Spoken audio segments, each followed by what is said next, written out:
see the fight between Pac, Kenny, Omega. It's bound to be killer. The winner had to consider it will all be over quicker. Deliver the V trigger. It's picking up. Lucha Bros versus Young Bucks. Many have tried. None of It was a Christopher Daniels, collectively known as SoCal and Central SCU. You are listening to the All Elite Podcast, and it is the worst podcast I've ever been on. All the way through, SCU later. And welcome back, All Elite Wrestling fans, to another exciting edition of the All Elite Podcast. I am your host, as always, All Elite Andy, and I'm joined by my boy, Bitter Mark, All Elite Wrestling fan, anime nerd, Big Match AJ. AJ, how are things going? Things are going good. A script I wrote is hopefully getting produced in Atlanta in this winter, so I'm excited for that. Other than that, I've just been writing. Big moves, baby, big moves. Keep writing. Yeah. You'll have another one on the way, dude. That's good to hear. Happy to hear it. That's awesome, Thank man. you. Something you've been working on for a while, so that's happy to hear that there's some good progression going on there. I really haven't been doing a lot myself. I've been doing a lot of schoolwork. I know I say that a lot on this podcast, but it's actually getting closer to the time of finals and stuff like that, so I had to do 2 research papers this weekend, a lot of different stuff like that, so I haven't been able to get to all of the interviews that we have in store from StarCast. I will be working on that this week, with it being Thanksgiving break. I should be able to get at least a couple of them uploaded, and then we'll have a couple of them on our next podcast. So there is that to look forward to. I will definitely have the Joey Janela one uploaded at some point tomorrow, hopefully in the afternoon, but if not, probably later in the evening. That is the one downside to being in South Dakota. Anyone on the East Coast, when I try to upload things, it has to be like 7 or earlier my time, just to be a good time for everyone over there. But don't worry, keep an eye out, and we will have some pretty cool things coming this week. But nonetheless, there is some interesting news to talk about this week, AJ. We finally got a little bit of information on Kylie Rae. This has been a big talk of the wrestling news scene the last couple of months. Kylie Rae being promoted very heavily in the early days of AEW. It's something that, looking back on it now, is it's interesting how far away it feels, despite the fact it was maybe 6 months ago. Mm-hmm. But Kylie Rae pushed as a major babyface for AEW, and then suddenly leaves the company. No one really talked about it. There was really no information on it. Then all of a sudden she deleted social media, was totally gone, and next thing you know, she pops up in Impact. Her social media is back running. Everything seems like normal, essentially, I guess you could say. There was really nothing wrong with her, and it wasn't like a devious act where she quit AEW and went to Impact. It was just like, I think the opportunity came about, and she was like, I'm feeling better, I can do this now. And so once she started showing up on the independent scene or Impact again, I think that fans were waiting to really get a response as to what this was or what happened. And then she clarified it a little bit on social media this weekend. Yeah, and I mean, her reasons seemed all, fair. It all seemed deeply personal, and she talked about God a lot, which is cool. I'm guessing she was just going through some stuff and just couldn't handle it at the time. And so it's good that she's back on her feet in Impact. Yeah, it's an interesting thing nonetheless. Like you said, she really referenced her relationship with religion and God a lot. And it just, like you said, it seemed like she just wasn't in the best place at that time. So who knows what that could mean for a return to AEW. I think that's the one thing that leaves me perplexed, I guess would be the best word, or confused, is like, if she was just dealing with things, how is she not able to make that return to AEW at this point, if things were amicable and there really was no issue, and this is what she says it was? You would think that there would have to be some type of potential opening of the door down the road at least. Now, if it was just that the lights were too bright for her, I guess that would make sense why Impact would be fine, but maybe not something like AEW. It's something we'll have to wait and see continue to play out. A lot. Yes, I loved Kylie Rae's character, and this continuation of it, essentially, with everything that's gone on. It was something I thought about as I was reading the post, as I was like, I know this isn't part of her character, but this is why people love her character, because it's so, it's real, essentially. So, hopefully all the best for her, and like you said, hopefully we can see a return for her in some capacity or something for her. Like I said, at least seeing her in Impact is nice. It's nice to see something for Kylie Rae. So. Yeah. That's good. Apparently, the WWE is considering legal action over Bash at the Beach. AJ linked this to me earlier, but I haven't gotten a lot of information on it. AJ, can you go ahead and break it down for me? More or less, it's exactly what it sounds like. WWE hasn't used any relation to the Bash in who knows how long, and I think 2010 was the number, like the year, and so now they're mad. I think just because they're using something, even though Cody Rhodes he filed for the trademark, and it was a Dusty Rhodes idea, if I recall correctly. So I don't know. I don't know if they have a lot of legal room to stand on since Cody successfully filed for the trademark and they obviously weren't using it. So I don't know if this is actually going to matter, but we do have a couple months until Bash at the Beach. This is something I'll say. As somebody who is going to this show, ticket spot, I'm headed there. I do not care if it's called Bash at the Beach. So this really, I don't know how much this matters. Even if they were to take it away, you know what they could do? They could very easily be like, "Welcome to Joey Janela's Spring Break Dynamite Edition," or something along those lines. You know, like this isn't. It doesn't have to be like. It doesn't have to, like you said. It doesn't fall on it being Bash at the Beach. It's not even a pay-per-view. So I almost wonder if that's why they're testing the waters with some of these things with a Dynamite show. So that way they're not having to rebrand a whole pay-per-view. But if it's a Dynamite, like, oh, we could just drop it and move on. But if we get away with it, then next time we can do a full pay-per-view and it will mean something. It'll be like, so I don't know if that's the idea, but it could be, especially just seeing how WWE is potentially going to file legal action. That would be the only reason I would assume why they would file legal action, because again, it's just a branding for the television show, so it's not that serious, not that important, but it could be something. Yeah, it could be. I mean, it's totally possible WWE has a crazy legal team that they could really, really, maybe not win, but cause enough problems for them to just not bother. Yeah, and I think that's one of the biggest things is having to narrow it down to what type of legal ground do they have to stand on with this. Like we said, or you said, Cody has already filed the trademark. It was already approved. Like, at least I think so. So, I mean, it would be shocking to see that they're going through the trouble of branding a whole show and not having that trademark locked up. So just that alone is telling me that there's really nothing, there's not going to be much to this, at least like WWE can try, but I don't see it being much of an issue. And literally, even if WWE succeeds, it's still a non-issue. So really nothing to talk about too long there. Also this weekend, we got some news, or not news, but we got a new Road to series. We got Road to the Sears Center, the upcoming show this Thursday. It's interesting to see how they've seemingly transitioned to make this show feel a lot more important than it initially did. And I think that's because we had Full Gear early on in the month, so they didn't want to take away the hype for that. But it's noteworthy nonetheless, you know? Yeah, it is. Because this pay-per-view is like, or not pay-per-view, but this upcoming episode of Dynamite, they're doing a whole Road 2 episode for it. The Road 2 episode was so fantastic. A great way to build the Cody Rhodes return to television, and an actual match on television is what we're going to get. Did you get to sit down and watch the Road to Sears Center? I did, and like you said, it was phenomenal. It was well done. I wish, or I hope at least, that they're going to put this on TV in some capacity. Yeah, that was something I mentioned on social media. Probably my biggest disappointment with this was it was so well done that it's not on television, not going to be utilized. It's really felt like a waste. I mean, when I had seen it, it was at 27,000 views. This is a Road 2 series that was at one point cracking in 300,000 views. Now, it may have accumulated more over the weekend. I was pretty early in on watching it, but it was honestly later that night, so I was probably 4 or 5 hours out after. So I'm not trying to talk about like degrade it because it had bad numbers, but what I'm trying to say is this is something that should have been seen by the 900,000 people that tune in every week and made them excited to see Cody. They did upload it to the official YouTube channel, not just Cody's, but like you said, this is so good, you should really show it to everybody.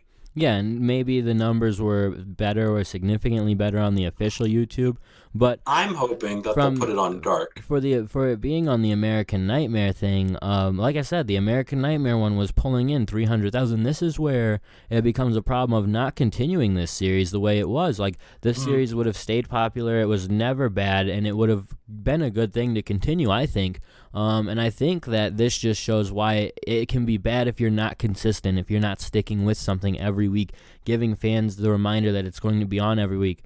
it can be a problem. I would almost say that could have been a problem for Dark's numbers within the last couple weeks because people are creatures of habit. And if Dark wasn't, because the week of the pay-per-view, Dark was on Friday, then there was nothing on Tuesday. Then you had to remember to go back on the next Tuesday. And I would imagine, I honestly didn't watch the whole episode or to at least take a look at the numbers, but it really, like, we could see that you know what I mean? Like, the numbers might not be as good because of that, because you're skipping the week, because we need to stay consistent every week with something, especially still very early on in AEW's tenure. Like, we are past our first pay-per-view, but to have these skips is what can be difficult or bad. And I think that was one of the biggest downfalls with Road 2 is it was such a good series. We took a break on it, and then they come back with such a great episode. If you haven't seen it, I very much suggest you check it out. But that will be the downfall when we get past the Sears Center episode, which is this week. I mean, that's what it keeps making me feel like the episode is a week or two out just because of this Road 2 thing. Yeah. It really does feel like that. It feels like this is going to be a big show. And it is going to be a big show, but it feels like it's going to be a pay-per-view level show. Yeah. And that's my point. Is like, it's weird. Because we're only a couple weeks off of our most previous pay-per-view, so it feels like it should be a pay-per-view, but they haven't had a lot of time to promote it as such. But nonetheless, it's a great card, going to be a great show, so I'm excited for that. What has been announced for that show, we will have DDP to present the Diamond Ring, the winner of the match between Hangman Page and MJF. Not too sure how much of a big deal I think it is of DDP, of all people, presenting it. If anything, that just tells me, 1, MJF is winning, and 2, MJF will be destroying DDP, and then Cody will make the save, because that's the story. Mm-hmm. Like, it just feels like it leads into a lot. It's got to be, right? It has to be. Why else is DDP there unless to get heat? Yeah, exactly. The only thing that I think maybe could be interesting is Hangman does win and destroys DDP, of all people, randomly as a way to turn heel, but not within his group. But destroying a legend and then saying, like, I'm a badass and I got my ring. Like, but honestly, there's not really much of a story there. I don't think it makes any sense for Hangman to win this match. No. I am wondering how they come out of it, though. But it is interesting, nonetheless, talking about DDP, the one to present the ring. I felt like, it just showed their hand. It continued, like, they're doing so much to say, like, this, like, there's no reason MJF should lose, I guess, is what I'm saying. With it being DDP, with it being a ring, like, these things all feed into the idea of, like I said, MJF wins, destroys DDP with the ring, and it just seems very predictable. Yeah. I can't add to that. That's exactly what they're doing. They're absolutely showing their.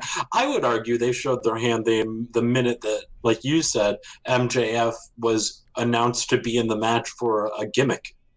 Yep. When it was, and that was, it's whatever. I mean, I'm fine at this point with MJF getting the ring, but I said it just because I've said it enough times that he could have just showed up with a ring and it would have meant nothing to anyone, and it would have been fine, and we would have never had to have that bad battle royal, and like, so things like that where I just wish this meant something to me as opposed to being a setup for a weapon for a guy. That's all I feel like this is.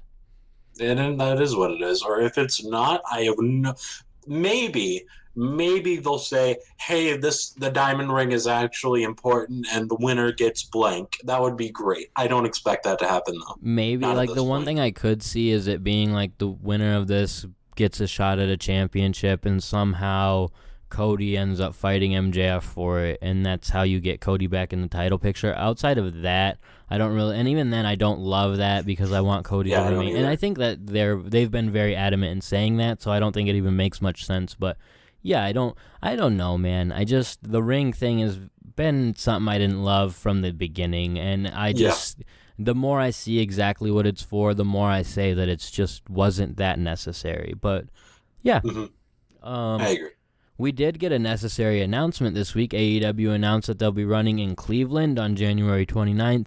Nice consistent thing with AEW, just constantly, and I think this is something that will be the norm. Every week we'll have a new announcement, and it's cool to see them getting a little bit more Midwest and not so East Coast with a show in Cleveland. So, Yeah, Cleveland is going to be a great crowd, or Ohio in general should be a great crowd. So I'm glad they're going to be hitting that. They've already hit, West Virginia, which borders on it, and that did great. So I don't know that it did great in numbers, but it did great, and the crowd was on fire. So I expect it's going to be the same. And having been around that area when I was a kid, I can tell you firsthand that wrestling fans, even for the house shows, would travel from show to show, even though they're watching basically the same show. So I expect this to be no different, that all those fans who, when they went to the southern states, that they'll show up for Ohio.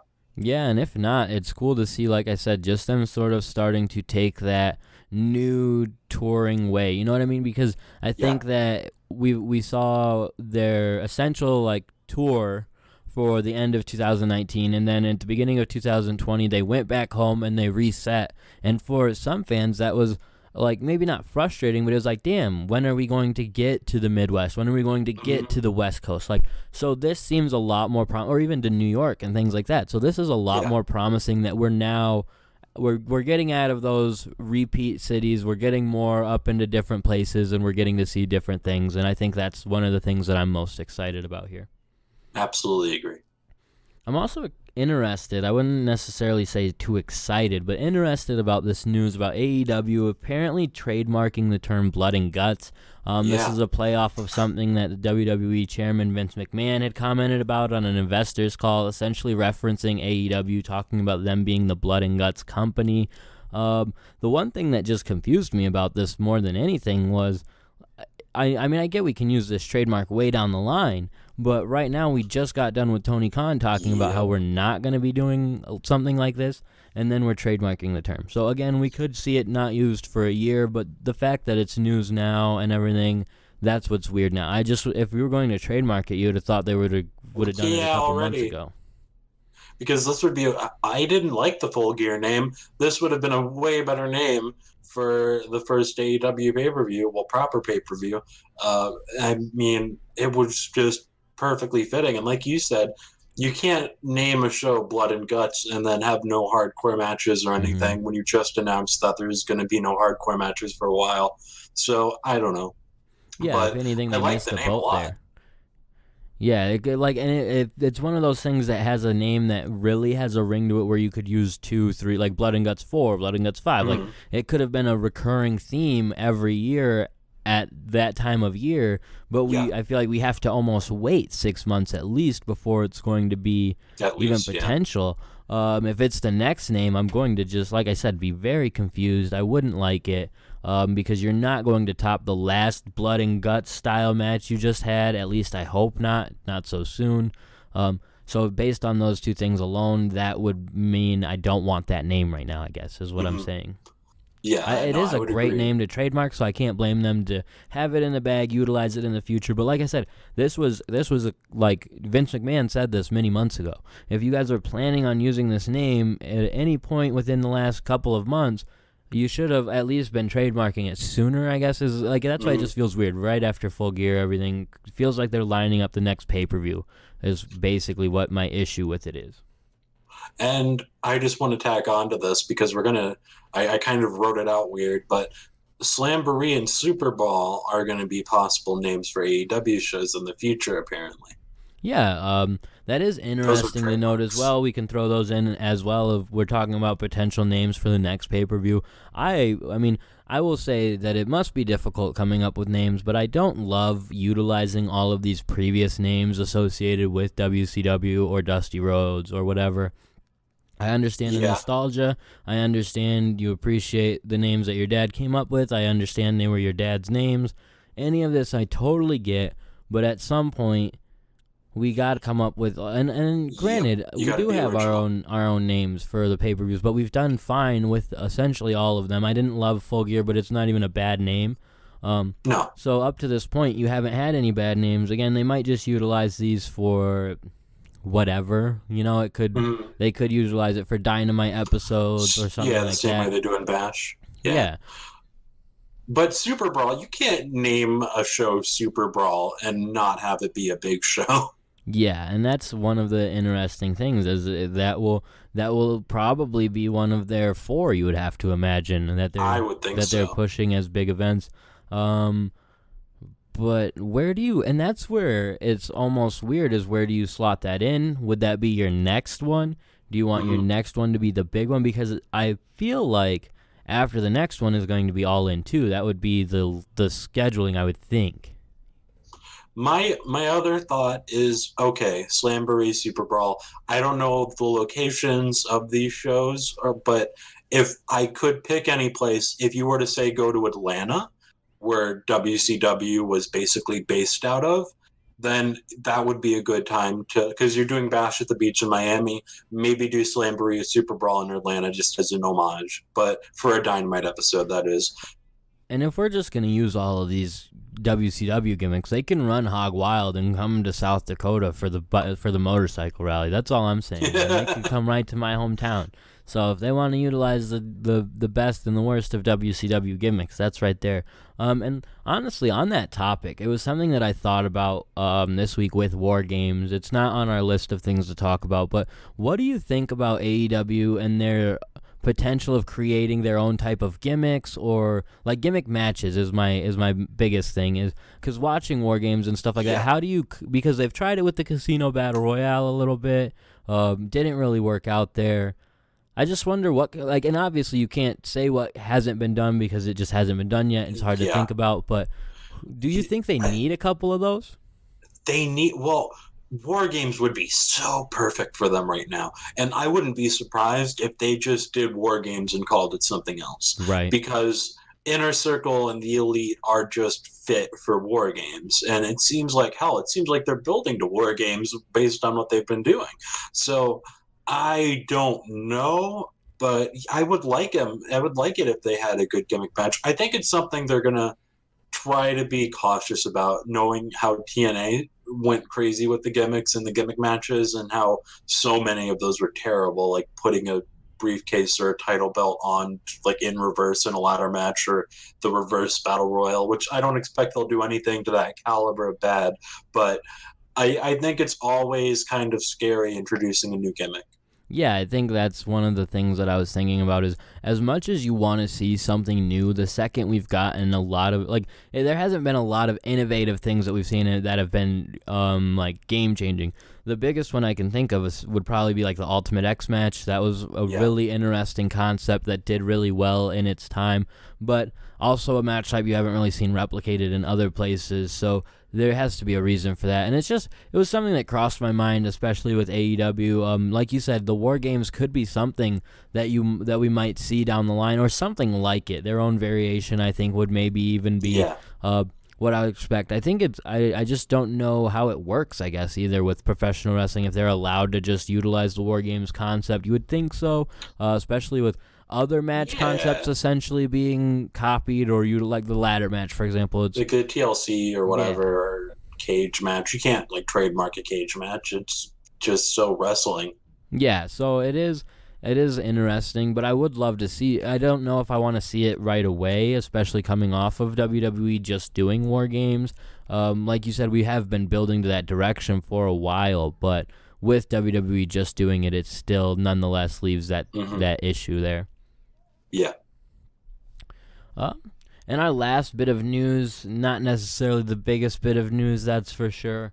Sean Spears is going to be doing commentary for AEW Dark next week. Great, I guess. It is great. It's going to be a great time. I'm going to have a great time listening to my boy. It's going to be awesome. Sean Spears will do great on commentary. This is an AJ promise. Everybody tune in just for the sweet dulcet tones of the Perfect 10. And is that going to be this, like the episode on Tuesday then? I believe so, yes. Or next Tuesday? I believe it's this Tuesday. I could be wrong about that. Yeah, that's the one thing I was wondering. Just because I'm pretty sure we had talked about the card on our Wednesday episode. We ran through it, and there didn't really seem to be anything that would indicate like him attacking Janela, and I feel like that's the only reason that would make any sense to me, that he's on commentary. We can actually easily look that up, though. Go ahead and talk about just how excited you are to see your boy Sean Spears do commentary, though, AJ. It's Sean Spears. He's so good. I don't know. I think one, he's a great talker. Two, he's a great promo. And three, I've never heard him do commentary. And he even tweeted that like he won't be doing catchphrases or silly nonsense. He's going to be doing a straight regular commentary the best he can.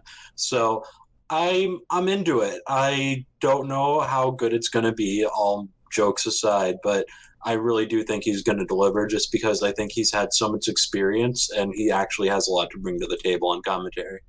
Yeah, the one thing I'm looking at the results now, I'm wondering is because I don't see anything about him being mentioned, is if they are doing some of these like in post or how necessarily they're going about it. Because I would assume that they would be there and like in person. But regardless, I think that he's a good fit for it, even if he's not doing an attack, because like I said, that would make the most sense if he is going to be there, call a Janela match and then attack Janela on an episode of Dark. That would make sense to me. However, if that's not necessarily the route they're going, it makes sense just simply for the fact that Spears fits that role of being like a commentator and like plugging in, because I'm sure he did it once or twice at least in WWE and then plenty of times in NXT.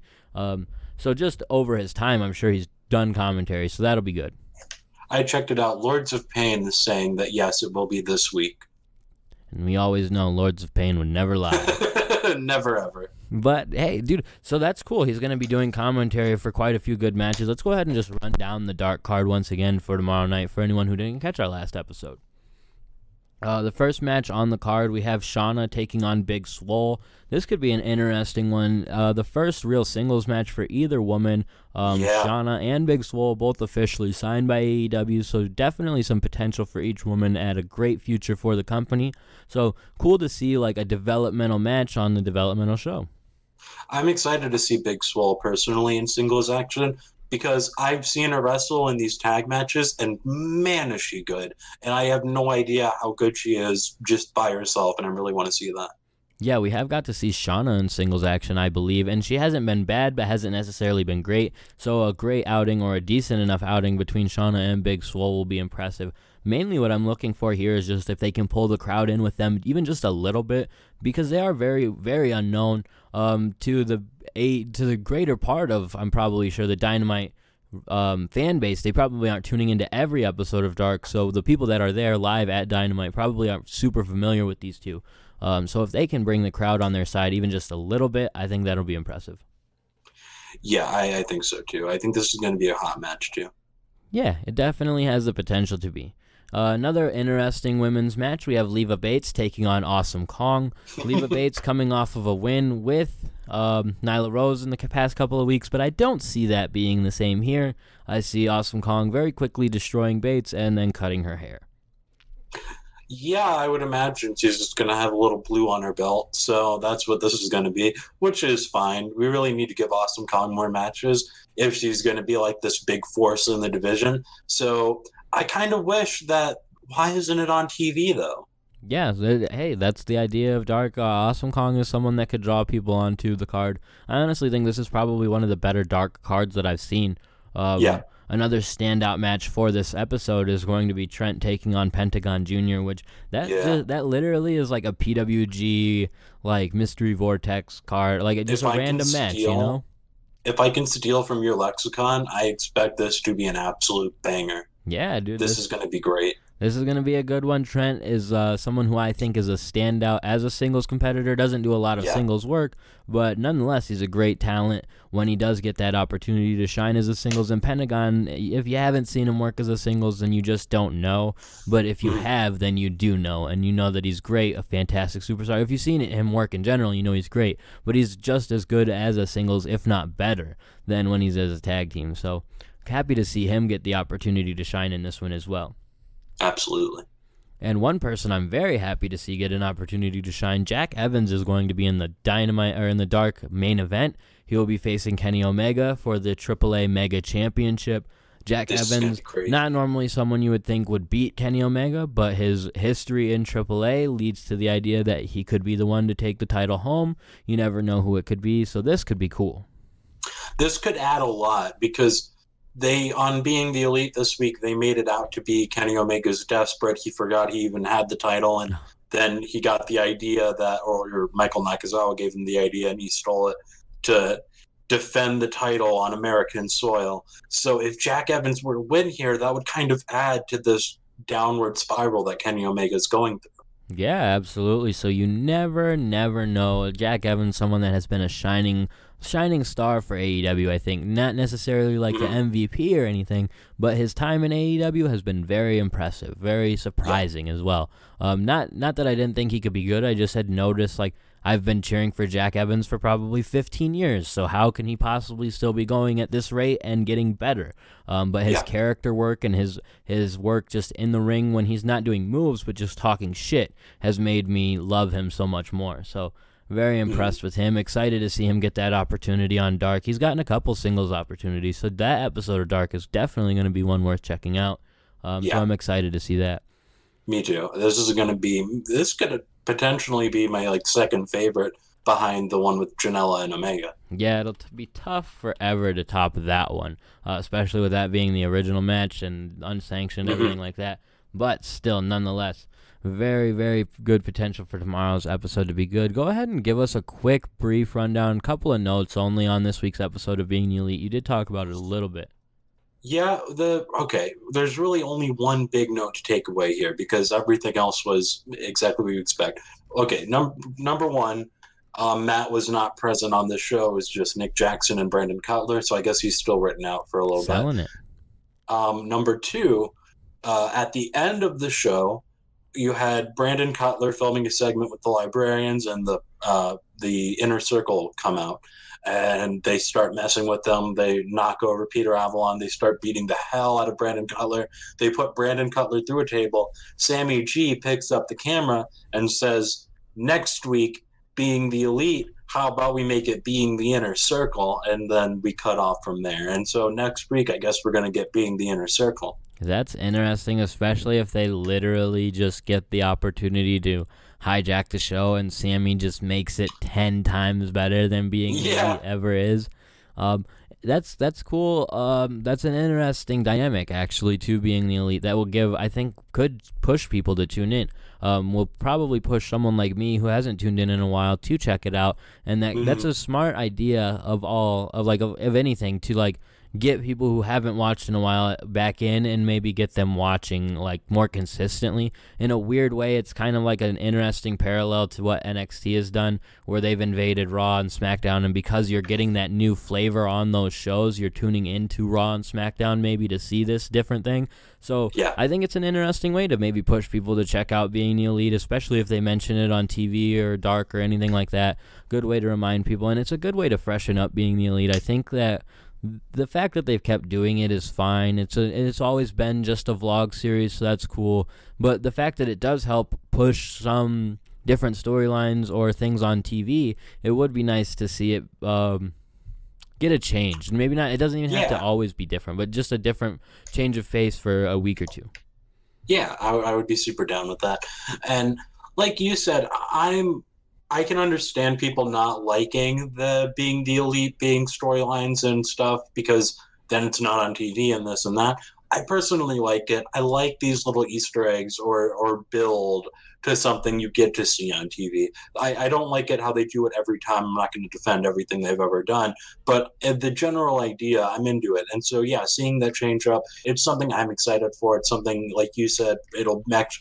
Because a lot of the times, I'll be real, I am not excited to watch Being the Elite, but I did get my interest to watch next week. Yeah, and I think that's the key point about things like this. And they've done a good job with Being the Elite at having like these season ending or like crazy moments, crazy times in an episode that really does draw people who were once watching back in. The thing that I can really understand why people don't love the fact that there are storyline driven things on Being the Elite is there's just a lot of stuff on Being the Elite that I don't love.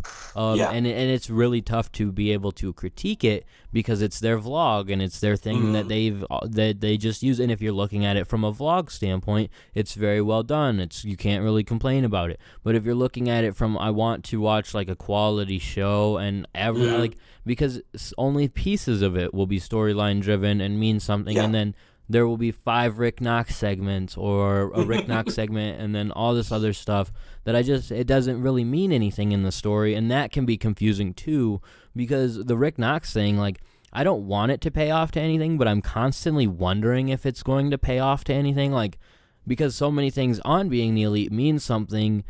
His stuff, while it might just be a joke, that's why I don't think it's so funny when they reference every referee screw up, because I can't tell if it's a joke or if they're playing into something. Like, if this is going to turn into him storyline turning on the Bucks or helping, like, I don't want that Rick Knox storyline in AEW. There's no part of me that wants to see Rick Knox be the Young Bucks referee that helps them win all the time or helps them lose all the time. I just want him to be a referee. Yeah, no, I agree. I would hate it if they started that, because it would be something that appeals to a very niche group, and it might not even appeal to that niche group.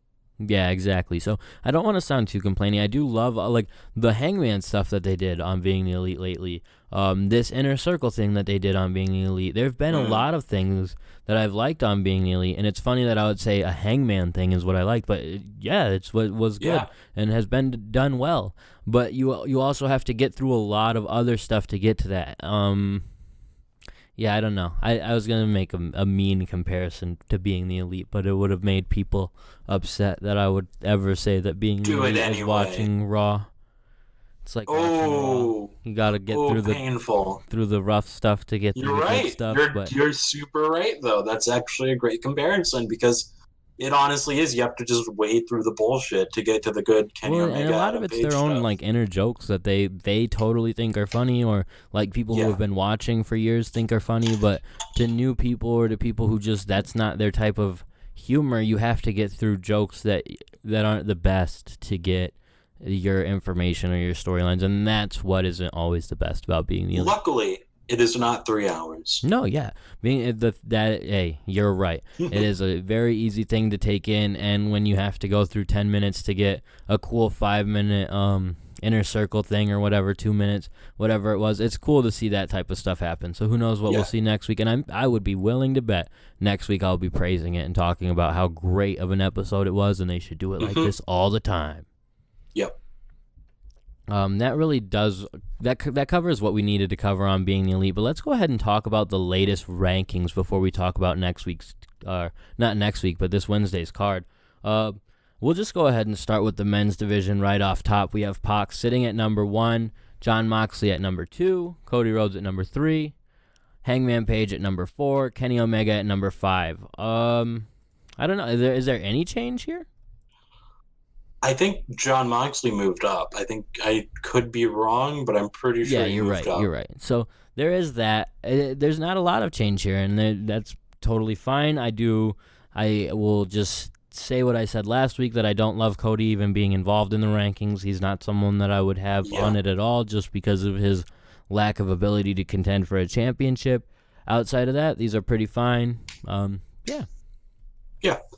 I would have like, and it would be tough to finagle a way to get Scorpio on this top 5 because he's not like he hasn't done anything in a singles way.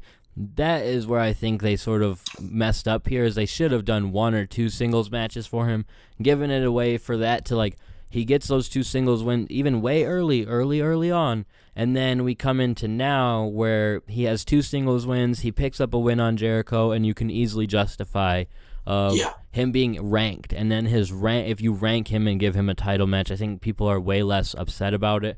I totally feel that anyone who is upset that Jericho is defending against someone who's not even ranked is totally just in their argument, and I don't have much for it. That's why they had to like, what was it, Bugs Bunny their way into the match, essentially. They had to do the Looney Tunes. That's the one failing, because I totally get you have rankings, you can do whatever you want, whatever. He's the champion. He can, like, it was way more easy to justify Jericho and Sammy G getting thrust into a championship match because they had victories under their belt. They were literally undefeated. You felt like their not being ranked was like a mistake on the committee's part. In this circumstance, Scorpio just has no argument, really, and that's going to be our main event for a big show. I mean, the argument is that he pinned him, and I think that's fair. So to that end, I would say, well, nobody else has pinned the champion. Yes, you're right, but they didn't want to lean into that super heavy either. Yeah. Because it is very much a wrestling trope, not something that maybe they wanted to do, because it happens in every company where a superstar gets a win in a tag team match and all of a sudden they're a contender. So Sure. they didn't want to feed directly into that, but that's where then this becomes a little bit of like, well, why are we even talking about the men's single rankings right now? Because they didn't really, like, there hasn't been a... Pac should be a contender. Pac should be pissed. Yeah. Pac absolutely should be pissed, and I expect that Pac is going to beat Kenny Omega and he will get a title shot, because he will be noticeably pissed if he doesn't have one. Yeah, that's got to be one of the biggest things, and something that I do just want to see at this point, like, somehow get him involved. Yeah. Because it just doesn't make sense. It doesn't make sense. Not only does it not make sense, Pac is so good, and a match with Chris Jericho is something that everybody would want. Yeah, dude. Especially at this point, it doesn't feel like it's a forced thing, or it makes the most sense. And sometimes you just have to do what makes the most sense, and people will enjoy it. Let's go ahead and talk about the women's rankings. We have Hikaru Shida in at number 1. That's a definite change. She passed up Britt Baker. Britt Baker in at number 2. Makes sense. The two faced off. So I imagine we'll have to see a Hikaru Shida match against Rio at some point soon. We have Emi Sakura still chilling at number 3. Nyla Rose at number 4. And Allie at number 5. I don't get that. Me neither. Because she has a 3-2 overall record. I just feel like I haven't seen her very much. It's just tag matches on Dark, really, and that's it. Yeah, which I guess it's just to keep her involved in the rankings, and that's fine. But again, we tend to have these conversations where we say, well, if we're going to pull Allie out, who would you necessarily put in? And we talked about this actually last week, and it really hasn't changed, but they really haven't done anything to elevate anyone else. I think that Bea Priestley could make sense in this position at number 5. I don't know what her record is off the top of my head. It must be worse than Allie's would be my assumption. But still, fine rankings. I hope that Hikaru, like I said, I would almost maybe expect a match announced for tomorrow night. There hasn't been, or not tomorrow night, but Wednesday night. There hasn't been anything announced for women or tag teams. Yeah, nothing at all. That's what I've been a little confused about. So maybe we will get Rio versus Hikaru Shida in Chicago. That's a smart spot to do it. Yeah, that would be awesome. I can't think of a better place other than, I guess, one of these anniversary or Bash at the Beach shows or whatever they're doing, but that's way too far off. Yeah, the one thing that I could see them setting up for here, especially having Hikaru go over Britt, assume that top spot, is potentially do Hikaru versus Nyla. And that really gives them a good position to help Nyla win, push Nyla maybe even up to the top spot. With her record would then be much better than it has been in the past. And it's a good way to shift Britt down a little bit, put that on hold for a while. And I think you don't have to have Nyla beat Britt then to be in a number 1 contender's position. And it would make sense, because if we're looking at our rankings, Britt has got a championship opportunity already. Emmy has. Hikaru and Nyla haven't. They're both within the top 5. So it would be an interesting way to settle that. Absolutely. And lastly, let's just go ahead and talk about the tag team rankings. Sitting at number 1, we have the Lucha Brothers. At number 2, we have the Young Bucks. Number 3, Private Party. Number 4, Proud and Powerful. And number 5, the Dark Order. I feel like there's Private Party got on here, didn't it? They weren't on here last week, so there is that change. Yeah, they beat Santana and Ortiz, and I guess that bumped them up pretty significantly, because they weren't even on at all, and now they're number 3. Yeah, I want to say it was the Best Friends last week. In their position, maybe Best Friends were in at number 4. Proud and Powerful were number 2. The Bucks at 3. I want to say I'm freestyling off the top of my head here, but I think that's what it was. Would make sense. These rankings are where it's getting a little bit confusing, because it's getting a little screwy. Yeah, Proud and Powerful just dropped really far. Meanwhile, Private Party all of a sudden is above them. They weren't on at all last week, but Proud and Powerful was just number 2. I mean, it's fine. This is literally what the rankings are supposed to be for, so I don't want people to hear us talk about this and really take it too seriously or get annoyed that we dare question the rankings, because I think that's the point of the rankings. And I know that we question a lot of things within AEW, but I really don't want the rankings to be a part where people get annoyed about it, because I think this is the point of the rankings, is wow, we are talking about how proud and powerful. It makes sense with them at number 4. It makes sense that Private Party is above them because they did have that victory. But again, Private Party wasn't ranked at all last week. Somehow the Young Bucks slide up to number 2 despite really doing nothing. Yeah, the best friends, right? That was it. Yeah, so yeah. I guess they did pick. Yeah, I don't know. But I still feel like we're just dancing around the fact that the Young Bucks really aren't doing much right now, and we have to keep them on the rankings. Did Nick win that match? Because I haven't gotten a chance to go back and okay, that I will give them. I will give them that Nick has a win over Phoenix, who is in the tag team with the number 1 team. So it is a reason to boost them up. I don't love it. But the only reason it's okay is because Private Party wasn't ranked last week. If Private Party was even number 5 last week, I would be bitching that they're not number 2 this week because they just beat the number 2 team. So it all does make sense. I guess don't love it, how it all adds up. I'd agree. But that, like I said, that's why I guess I just wanted to preface everything, just saying like, hey, this is what the rankings are supposed to be, though. And I think I'm glad that AEW sort of established that. But it is interesting, like, again, with them changing it or announcing it every week, you don't see much of a change every week, which is, you don't need to, but that's why you also don't need to do rankings every week. Yeah, I really wish this was a monthly thing, but it's not, and it's fine. It's not, like you said, it comes off a little bit like we're bitching, but we're really just kind of confused, and because it's kind of confusing. Where it does help with it being weekly, and I do understand where it could become a bit of a problem, is like talking about it on TV would be weird because there would be just a lot of speculating. Yeah. So at least every week into TV they can announce or talk about, Hikaru Shida's number 1, Britt's number 2. Mm-hmm. But maybe if they're going to do that, they might want to open every show just quickly talking about the top 5 or quickly showing the top 5, because it's not everyone on social media seeing these. So I also have to imagine that when they are referencing the top 5, some people have to be a bit confused in some cases, because it's just sort of announced on their social media. I do know that they obviously talk about it all week on the show, and people obviously understand what a top 5 is and everything, but it's just like they could do something at the very beginning of every show very quickly, like, here's our top 5 women's, here's our top 5 men's, here's our top 5 tag teams, or before those specific match types, just to remind the fans. So I would like that a lot, yeah. But again, I'm not really upset about any of these rankings. I think that the tag team rankings are the first set of rankings where I have a lot of, you could just talk about it a lot. You could say a bunch of different things. You could push the Young Bucks down to 3 or 4. You could push Proud and Powerful up to 3. Like, there's a lot that you could do here. So that's a good thing, I think, with rankings, and that's what will be interesting to note going forward. Let's go ahead and talk about this stacked card that we have for Chicago, though we did briefly talk about it on Wednesday's episode. But the one big thing that everyone is excited for, that they were pushing with the road to Sears Center, is Cody Rhodes' return to the ring in singles action. Who do you think it's going to be? Do you think it's going to be like a job match? Obviously not MJF. No, not MJF. So, it could definitely be a job match. I'm trying to think of who it could even be, though. Could be Wardlow. If it's Wardlow, it would be weird because you would want Cody to lose in his return, because I don't want Wardlow to lose in his first official singles match.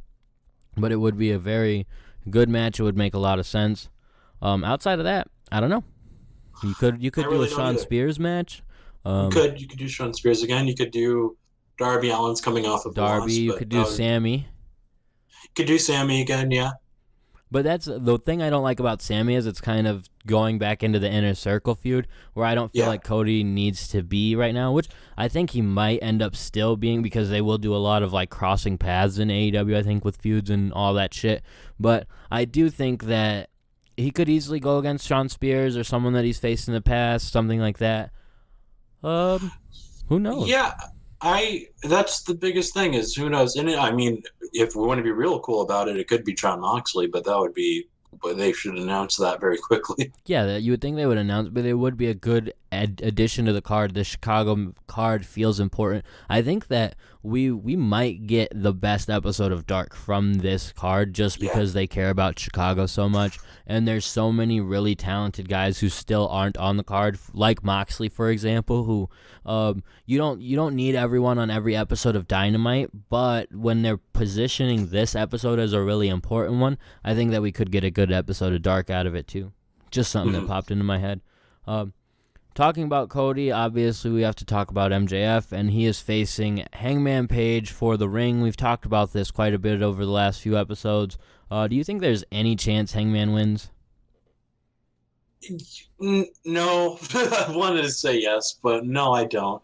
It doesn't make any sense for him to win. He doesn't need a gimmick. Unless, like I said earlier, they decide, okay, this match is going to be for something. This diamond ring means something.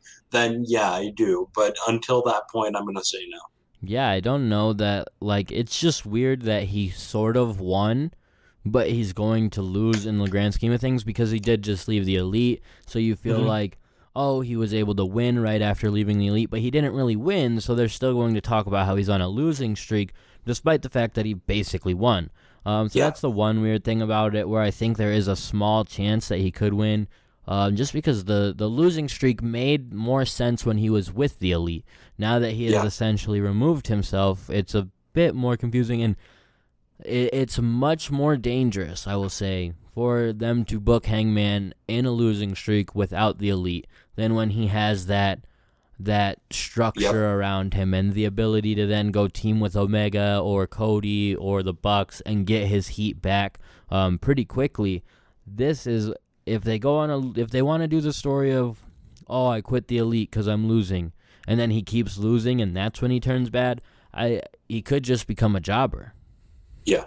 I don't know. It's Hangman. That'll be the one. That'll be the one that people would think I sound crazy, because I have to agree. I don't think Hangman could become a jobber, but I do think that he could lose a lot of steam if that's the story that they try to go with. You can only bury a guy so much. You're killing the heat, and like you said, he doesn't have that safety net anymore. Yeah, I think you're exactly right. You worded it way better than I was trying to. He doesn't have that safety net where if he loses, it's going to be okay. He's now taken himself out of that, which is great. But and a loss to MJF isn't going to be the end of the world. But still, MJF doesn't have an established history as a killer in AEW. So yeah, not really. He would definitely I can see him cheating to win, and that would definitely help it. And then maybe you can start something with MJF and Page, which I would like a lot, because these two seem like they're fit for each other. But that also comes down to this match, because we've been talking about how, man, these could be the top heels and top faces of this company, but we don't know if they have chemistry yet. Yeah, and this is going to be a big showcase of that, and I think that it could honestly turn to a point where we get Hangman going up against Wardlow as maybe Wardlow's first little feud or something like that. But the reason I think that would be weird is, like I said, he just left the Elite, so he would essentially be teaming with Cody right away. So this is one that I'm going to watch out for to just see what could possibly happen, and I hope that we have more answers, but I think we'll have more questions. I think so, too. And a match that is very big and that I'm excited to see that they're running back in Chicago. We have Kenny Omega taking on Pac. Your thoughts on this one? I want them to keep Pac winning, because he looks so good right now. He's been just dominating AEW. He should be in a title match already. So I think if he gets another dominant win over Omega, that's going to look so good. Yeah, and I think that's a good way to, they've already established that Omega doesn't have to be a top guy. But the thing that they haven't established is who else will be a top guy besides Jericho. And now we're essentially talking about Hangman being on a losing streak, Omega on a losing streak. Pac is the guy that you've pushed. He's the guy that you need to put in line for a championship. A loss to Omega here essentially says that Omega will be in line for a championship and not Pac. And while you can continue to build Pac's momentum around that, you have to strike while the fire's hot. You have to get it while his wins have been significant. Pac also doesn't have anyone behind him. So when he goes and fights the Inner Circle, it's going to be him against all four. And you never know how that story... Yes, it could be so good. He could just, work his way through the Inner Circle, get his title shot, do whatever. But I think that he's the one who it needs to be right now. A lot of people really wanted Omega and Jericho to be the first feud, but it wasn't. So I don't want it to be the second feud. Like, it just doesn't make sense right now. It doesn't feel like they've done enough to tell me that that's not what it doesn't have to be that. So right now just doesn't feel like the time for it. I will say, though, if they are pushing for a Super Brawl-themed pay-per-view where it's going to be their type of WrestleMania or whatever, well, then maybe that would make sense to do Omega and Jericho right now. But outside of that, I would really like to see what you said. Pac keep winning. I just don't see it. Pac has been too dominant. He's someone they need to take a loss, and being that it's against Omega, he has been very jokey. He still is jokey. He didn't lift very heavy weights. He's just on this downward spiral, and he's, like you said, he's being this playful character. I expect that this is just going to add to him going down that downward spiral, trying to figure out who he is, trying to figure out what he's doing, and I don't know. I just think that Pac going over right now makes the most sense. Yeah, I have to agree. The one thing about this match specifically, I hope that they keep this card sort of short. Right now, they only have 4 matches announced. I already talked about how there's no tag team match, no women's match. While I would like to see one of those added, I would kind of rather see this match go 20 to 25. Like, maybe not 25, but a solid 20. And, hey, you never know. They could just do another fucking draw with Pac. Like, they could. Which I would still not be mad about, but I don't know. I don't know how I would be mad about it. I would be upset. Yeah, again, it's win or lose. It's tough to defend it because he did just so quickly have one, and at that point you're saying you don't want to beat him, but you don't want him to win. Yeah, and I can understand Omega winning. I can get it. So if he wins, he wins. I'm not going to go, oh, he shouldn't have won. But if Pac goes to a draw, that would upset me. Yeah, that's just not. Yeah, you're right. So maybe not that. But I do want to see this match get some time, a decent amount of time. I would also, I mean, hell, if it's one of those interesting ones where maybe Pac runs at Omega and just gets a V-trigger right to the face and happens to be knocked out and there's your match, I wouldn't hate it. Because, again, this is a card full of really interesting matches that I think should get some time. If Cody's not, I don't want Cody to face a jobber, so I don't want his match to be really short either. So based on that, I think that would be an interesting way to go, like a surprise shock upset for Omega. Because that makes sense too, because you don't have to say, well, we put Pac over so hard because we want Pac to be the guy. You can say we put Pac over so hard right now to put somebody else over, which makes sense. Yeah, and you still are able to do different things. Like, that's the positive to Pac winning the last one, is you can do a lot of different things. I would just like to see, like, if it's going to go a while, I want Pac to win. If it's going to be relatively short and like a shock victory, I would like then Omega can win, and I'm good with it. A match that I don't think we're going to get any shock victory on is Chris Jericho versus Scorpio Sky for the AEW Championship, but this is Scorpio's time to shine. If ever there's an opportunity where the fans will buy into him winning again down the line, he must shine in this spotlight. Yep. He has to. I wouldn't mind this going Broadway. This is one where I wouldn't mind a draw, even though, because like we were talking about earlier, he really has no right to be in this title picture. And so if he doesn't win through a draw, I can see them saying, well, you're not going to get another title match until you do more in singles. And then you can have Daniels and Kazarian really take over the tag team. But Daniels is doing the thing with Pentagon, so I don't see that happening. But I wouldn't mind it, is all I mean. Yeah, I agree, and it's weird with Scorpio Sky because they've established that Sky and Kaz are keeping the titles as a team. Like, it's not going to be a Freebird thing, and if that's the case, then it'll be a while before we see Scorpio get this opportunity again. So a loss here wouldn't kill him, but I think you're right that this one, as opposed to the previous match, would be a much better choice to go the distance and close out the show.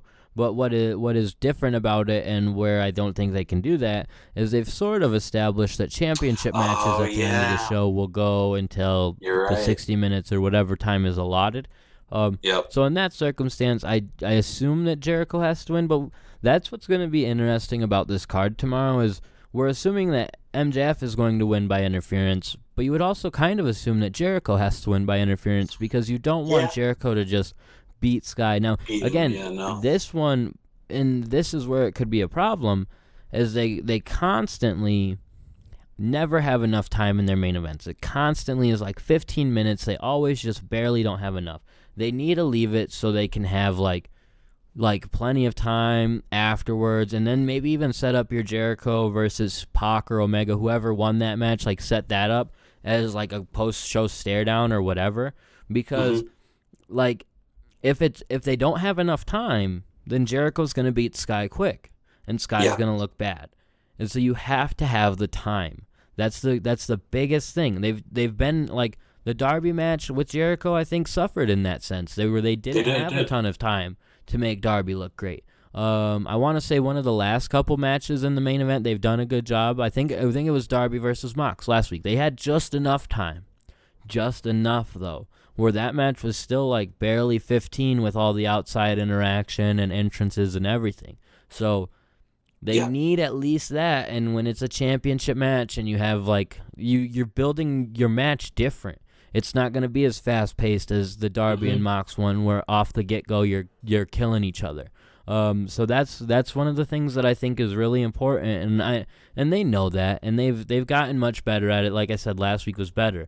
But if we're going into tomorrow's main event and we're like, and I'm looking at the time and I'm like, damn man, 13 or 10. Yeah, I would hope not. But like you said, I think the biggest key aspect of this match is that Scorpio Sky has to shine. He has to come out and look good, because this is, like you said, this is his moment. This is everything for Scorpio. This is indicative of his entire career, I would say.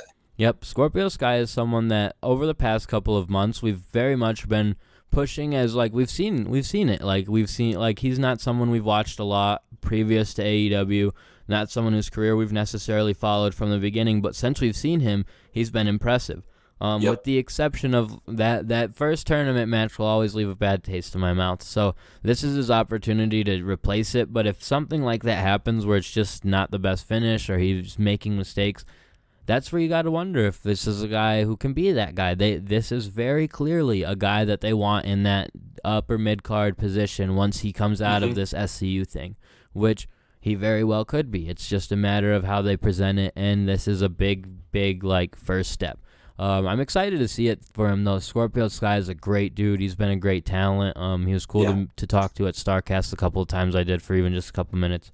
But everything about Scorpio Sky I'm impressed with. So that's the one thing that's like weird about that match is you just like he's not gonna win. You don't really want him to win either because you want it to make sense. You want your next champion to be like a really cool thing. And while it would be a cool surprise for a minute, he hasn't done anything as a singles guy. He is already the tag team champion. Like, so you just don't want it because you want. I know.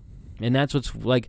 I like Scorpio Sky a lot. I think he's a talented guy. So I will want him to be champion down the line when they tell the story in a way that it fits.